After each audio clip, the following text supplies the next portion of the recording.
नमस्कार, आप देख रहे हैं एमके डिजिटल न्यूज़ और मैं हूं आपके साथ महेश। बॉलीवुड के ही मैन और हम सब के चहेते धर्मेंद्र अब हमारे बीच नहीं रहे। 25 नवंबर 2025 सोमवार की सुबह खबर आई कि 89 साल की उम्र में उन्होंने दुनिया को अलविदा कह दिया। लेकिन उनके निधन के दुख से ज्यादा अब चर्चा उनके अंतिम संस्कार को लेकर हो रही है।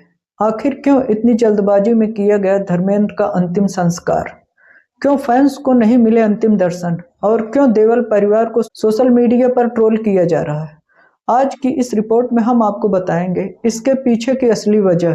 पद्म भूषण से सम्मानित और 300 से ज्यादा फिल्मों में काम करने वाले धर्मेंद्र का अंतिम संस्कार बिना किसी राजकीय सम्मान के और बेहद निजी तरीके से कर दिया गया।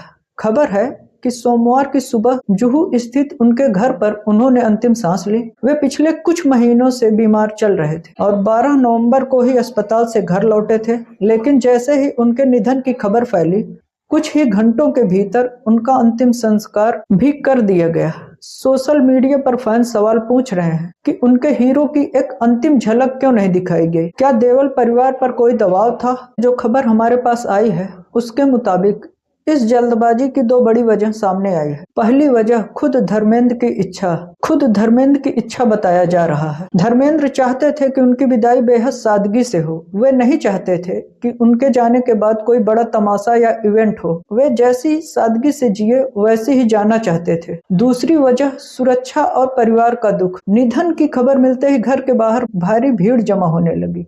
देओल परिवार, खासकर सनी और बॉबी देओल, गहरे सदमे में है। परिवार इस हालात में नहीं था कि लंबी प्रक्रियाओं या भीड़ भाड़ का सामना कर सके, इसलिए गोपनीयता बनाए रखते हुए तुरंत अंतिम संस्कार का फैसला लिया गया। अंतिम संस्कार में सिर्फ परिवार और अमिताभ बच्चन, सलमान खान, अक्षय कुमार जैसे बेहद करीबी लोग ही शामिल हुए। न कोई ड्रम, न कोई फिल्मी तामझाम, बस खामोशी और आंसू। हालांकि फैंस का गुस्सा जायज है क्योंकि वे अपने स्टार को आखिरी बार देखना चाहते थे। लेकिन फिल्म जगत का कहना है कि हमें दुख की इस घड़ी में परिवार के फैसले का सम्मान करना चाहिए। धर्मेंद्र जी भले ही हमारे बीच नहीं रहे, लेकिन उनकी फिल्में और उनकी यादें हमेशा हमारे दिलों में जिंदा रहेंगी। एमके डिजिटल न्यूज की पूरी टीम की तरफ से ही मैन को भावभीनी श्रद्धांजलि। आप इस बारे में क्या सोचते हैं? क्या परिवार का फैसला सही था? हमें कमेंट में जरूर बताएं। बॉलीवुड और देश दुनिया की तमाम बड़ी खबरों के लिए सब्सक्राइब करें एमके डिजिटल न्यूज। धन्यवाद।